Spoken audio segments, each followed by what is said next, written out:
Bonsoir à tous. C'est dans cette basilique Sainte-Marie-Majeure que le pape François a choisi d'être inhumé, une première depuis le pape Clément IX en 1669. À l'origine, la proposition vient du cardinal Makritskas, l'archiprêtre coadjuteur, qui a proposé au pape d'y être inhumé. Il l'a raconté aux médias cet après-midi. Après un premier refus, François a fait connaître son choix le 20 mai 2022. Madonna mi ha detto preparati la tomba.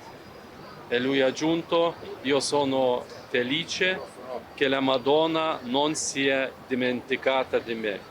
Le pape François était très lié à la Salus Populi Romani, la plus ancienne icône mariale de l'Occident chrétien, représentée sous le vocable du salut du peuple romain. Durant son pontificat, François est venu ici à plus de 120 reprises, avant et après chaque voyage apostolique, et encore 2 jours avant sa mort lors d'une visite surprise. Ma vie et mon ministère sacerdotal et épiscopal, je les ai toujours confiés à la mère de notre Seigneur, la très sainte Marie, écrit François en juin 2022, dans un testament qui donne des indications très précise. Le Vatican a diffusé hier une image de synthèse de la tombe du pape en marbre blanc avec une seule inscription, Franciscus, dans une niche et nous au centre, car les fidèles viennent ici vivre l'Eucharistie ou prier Marie et non le pape. Le tombeau est dans la terre, simple, avec une représentation de sa croix pectorale représentant le bon berger. Son cercueil sera conduit ici en procession. Après 5 km dans les rues de Rome, il sera accueilli par des personnes pauvres sur les marches de la basilique, lui qui a souhaité une église pauvre pour les pauvres.